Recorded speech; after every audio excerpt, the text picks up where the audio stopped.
Welcome inside CBS Sports HQ. Jeremy St. Louis here with you in our Fort Lauderdale studios. We are following breaking news at this hour, and a huge punishment handed down in European football as Manchester City, the reigning champions of the English Premier League, have been banned from the UEFA Champions League for the next 2 seasons. The club also fined 30 million euros for serious breaches of financial fair play in regards to a club sponsorship deal with Etihad.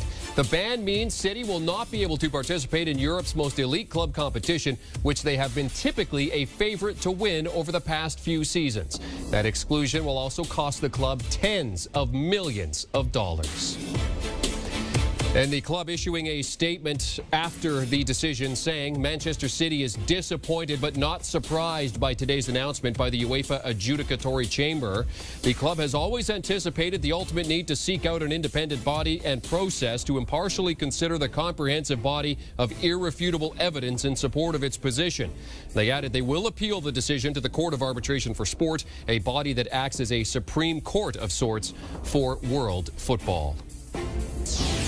And we now bring in CBS Sports soccer writer Roger Gonzalez, who joins us on the telephone. Roger, first, let's start by getting your reaction to this as Manchester City banned for 2 years from the Champions League.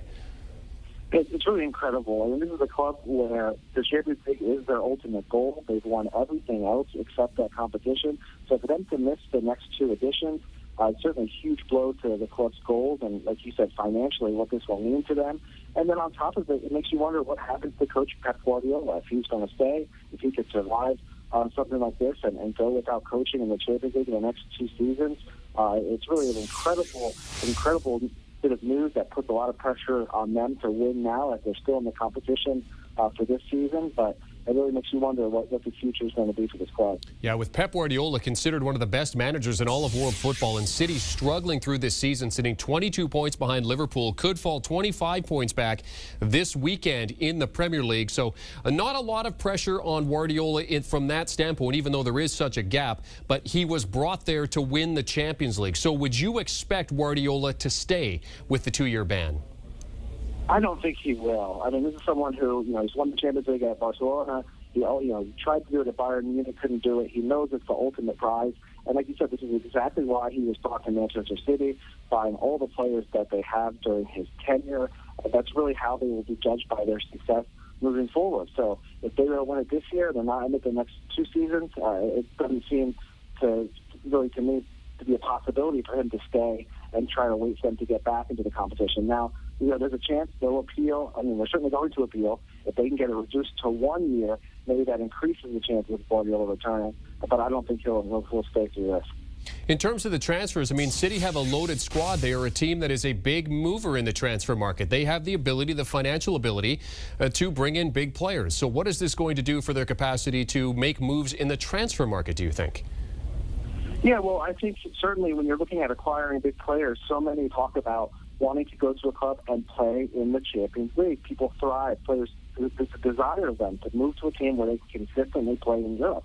So I certainly think this would hurt the profile of players that they can bring in. They certainly have the money to fund transfers, to pay high wages. But I certainly think more players are going to be looking towards going to a club where they know they'll be guaranteed Champions League football and not, wondering what the future holds for them. So I don't see this. I see this as a devastating blow for them. Long term, I think they'll be able to weather the storm. But in the short term, it certainly removes them from being a contender for the biggest prize. Roger, we haven't heard anything from UEFA yet in terms of what it means for the placings in the Premier League, but typically the top 4 are the ones that go into the Champions League. Now, if City finish second, but they're banned, that means that there is going to be an open Champions League spot in the Premier League. Do you expect that now the 5th place team, which would be Sheffield United, would be a team that could get into the Champions League versus dropping into the Europa League?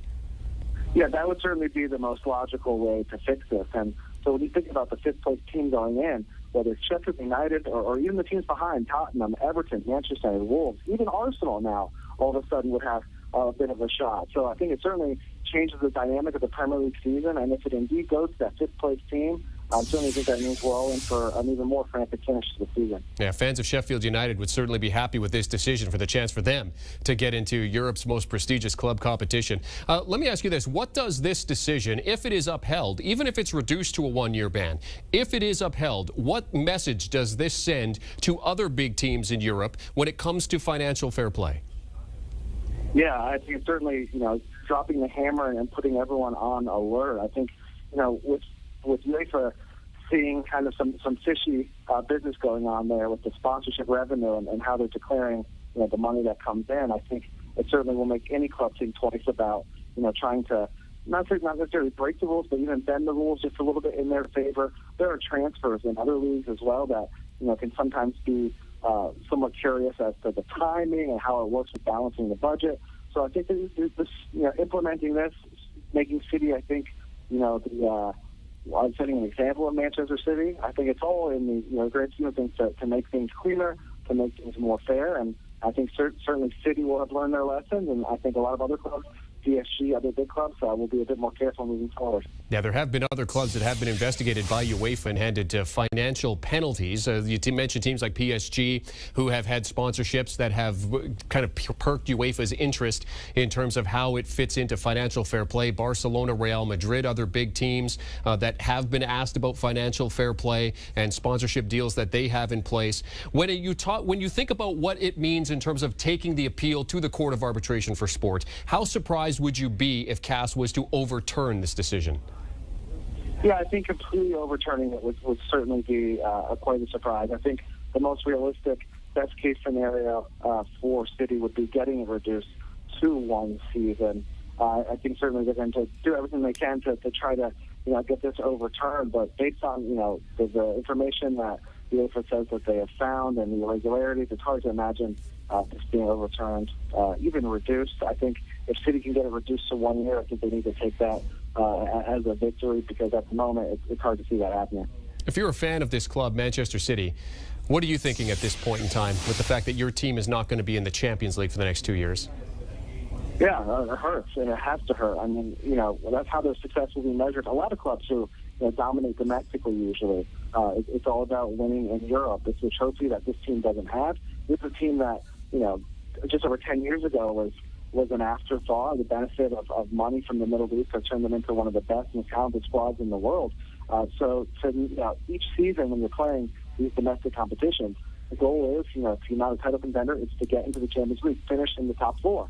So basically it's saying that, if this is upheld, the following, this or the next Premier League season really aren't going to mean much of anything. And I think that hurts in a variety of ways, from the performance on the field, from what it means to the fans, financially. I think this is just kind of a nightmare scenario for Manchester City, and makes me wonder if Pep Guardiola will be out sooner rather than later.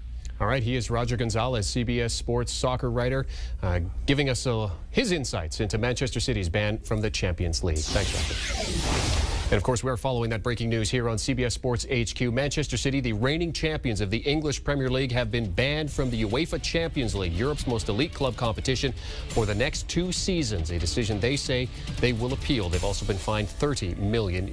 We'll have more coming up on HQ after the break.